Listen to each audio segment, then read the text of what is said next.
if fp is the Laplace transform of small fx and a is greater than 0, then e raised to power minus ap capital Fp is the Laplace transform of f of x minus a and h of x minus a, where hx minus a is the Heaviside unit function defined as this: hx minus a is equal to 1 if x is greater than a and 0 if x is less than a.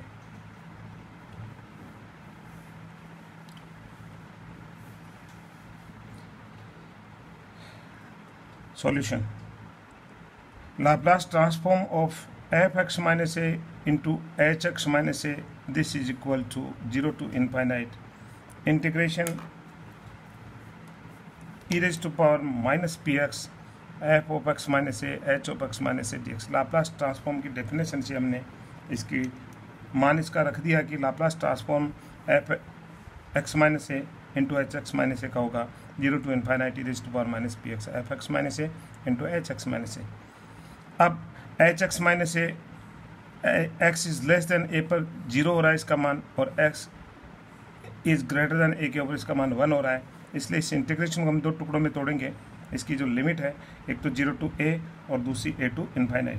तो 0 to A E raise to power minus P X F X minus A into H X minus A D X and plus A to infinite E raise to power minus P X F X minus A into H X minus A D x.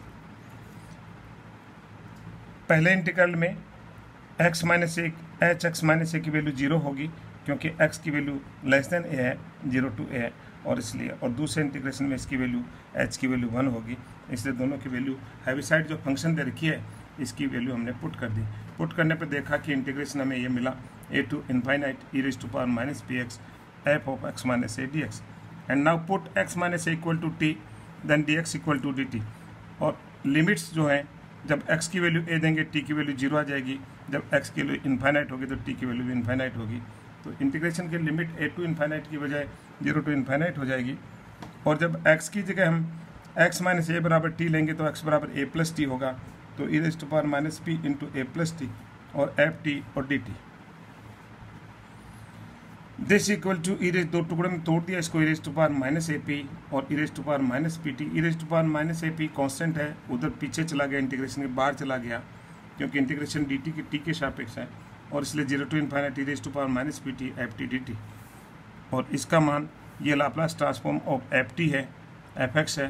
F T का जो definite integral है, इसमें variable की जगह दूसरा variable रखें, कोई फर्क नहीं पड़ेगा. तो टी की जगह यदि एक्स पुट कर दें तो ई raise to power minus P X D X है. और इसका लाप्लास ट्रांसफॉर्म हमें दे रखा है कैपिटल एफ पी, इसलिए इसकी जगह हमने कैपिटल एफ पी पुट कर दिया.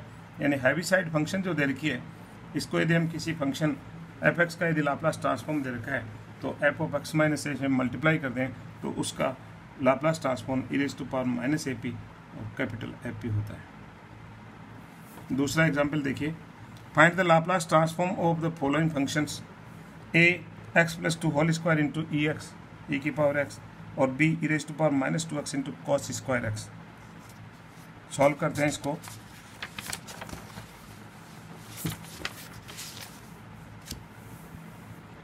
Laplace transform of x plus 2 whole square e raise to power x.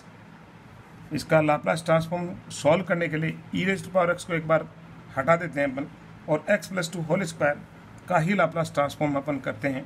तो since L of x plus 2 whole square this is equal to L of, यानी Laplace transform of, इसका whole square खोलेंगे तो X square plus 4x plus 4 comma P, अर्थात Laplace transform इसके x plus 2 के whole square का मतलब Laplace transform of X square plus 4x plus 4. और इसका लाप्लास ट्रांसफॉर्म निकालने के लिए इसके फिर से हमने 3 टुकड़े कर दिए. Laplace transform of X square plus 4 into Laplace transform of x plus 4 into Laplace transform of 1 को मैंने लिख दिया x की पावर 0 और कोमा पी. अब हम x की पावर n का लाप्लास ट्रांसफॉर्म जानते हैं, इसलिए एक्स स्क्वायर का हो गया. x की पावर n का लाप्लास ट्रांसफॉर्म होता है since Laplace transform of x की power n p and this is equal two factorial n upon p की पावर n प्लस 1. यहाँ पावर 2 है इसलिए p की पावर 2 प्लस 1 3 हो जाएगी, ऊपर फैक्टोरियल 2 आ जाएगा. सेकंड में x की पावर 1 है इसलिए फैक्टोरियल 1 बटे p की पावर 2 हो गया. थर्ड में x की पावर 0 है इसलिए फैक्टोरियल 0 अपॉन p की पावर 1 हो गया. फैक्टोरियल 0 1 होता है इसलिए 4 रह गया, 4/p। ये लाप्लास ट्रांसफॉर्म आ गया इसका x+2 होल स्क्वायर। अब x+2 whole square into e⁻x, इसका लाप्लास ट्रांसफॉर्म निकालना है। तो हम पीछे सीख चुके हैं कि यदि e⁻ax से मल्टीप्लाई करें किसी फंक्शन को, उसके बाद निकालें, तो फिर p की जगह p-a हो जाता है। यहाँ a की जगह x के गुणा में 1 है, इसलिए p-1। इसका लाप्लास ट्रांसफॉर्म हमें पता है, तो जहाँ जहाँ p है उसकी जगह हमने p-1 पुट कर दिया और इस कंडीशन को हमने काम में ले लिया, जो हम पीछे पढ़ चुके हैं थ्योरम कि Laplace transform of f(x) into e⁻ax, p, this is equal to Laplace transform जो f(x) का है उसमें p की जगह p-a पुट करना है, पीछे पढ़ चुके हैं। इसलिए बी पार्ट में दे रखा है e⁻−2x into cos square x, इसका लाप्लास ट्रांसफॉर्म निकालना है। तो e⁻−2x को एक बार छोड़ते हैं और cos स्क्वायर x का निकालते हैं। तो cos स्क्वायर x को cos 2x में तोड़ दिया अपन ने, 1 + cos 2x/2, p। अब इसके लिए दो टुकड़ों में टूट गया Laplace transform of 1/2 and plus Laplace transform of cos 2x, 1/2 Laplace transform of cos 2x। 1/2 means वही 1 का लाप्लास ट्रांसफॉर्म 1/2 पड़ा है, 1 का x⁻0 लगा के हम करेंगे तो 1/p प्लस 1/2 cos 2x का हो गया p/p² plus 2² and this is equal to 1/2। हमने एलसीएम लेकर के मान निकाला तो ऊपर आ गया 2p² प्लस 4, नीचे आ गया p×p² प्लस 4। ये Laplace transform of cos square x है, p² प्लस 2p×p² प्लस 4। अब e⁻−2x से मल्टीप्लाई करके इसका निकालें लाप्लास ट्रांसफॉर्म, तो p जहाँ भी है उसकी जगह p+2 हो जाएगा, क्योंकि p-2 -2 करेंगे तो p+2 हो जाएगा। तो जहाँ जहाँ p है उसकी जगह p+2 रख दिया हमने और डायरेक्ट हमने निकाल लिया Laplace transform of e⁻−2x cos square x is p² plus 4p plus 6/p plus 2 into p² plus 4p plus 8 whole square खोलेंगे तो ये आ जाएगा। इस प्रकार से ये एग्जाम्पल भी कंप्लीट हुआ। चलिए एक और एग्जाम्पल करते हैं। Find the Laplace transform of x² into e⁻3x, जो कि कर चुके हैं अपन पहले में। दूसरा e⁻3x into sin 4x। Since Laplace transform of x² is factorial 2/p⁻3 और अब इसको e⁻3x से मल्टीप्लाई कर दिया, तो जहाँ p है उसकी जगह p-3 पुट कर देंगे। थोड़ा प्रैक्टिस के लिए सेम अपने पीछे जो किया है उसी को दोबारा कर लिया। फिर से हम एक करते हैं Laplace transform of e⁻3x into sin 4x।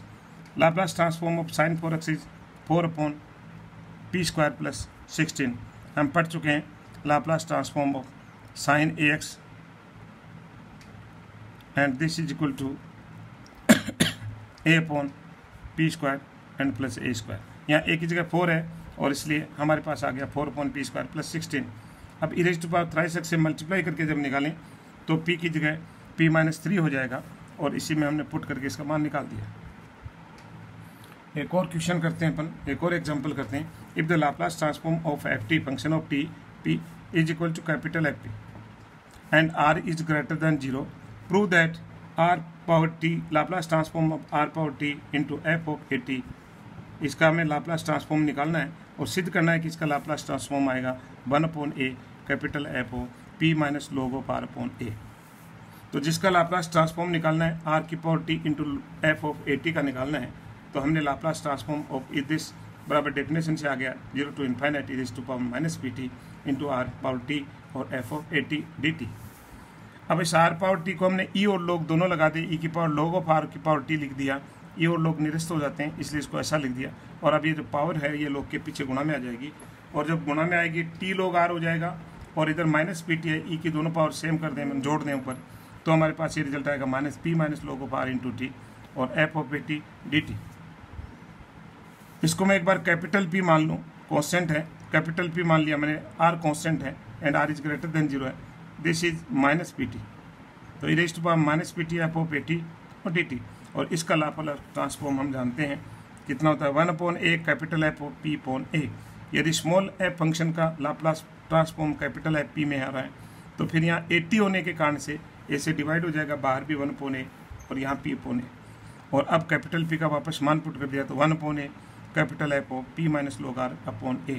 The Laplace transform of r⁻t into f of at is 1/a capital F of p minus log r/a। और यही हमें प्रूव करना था। Thank you.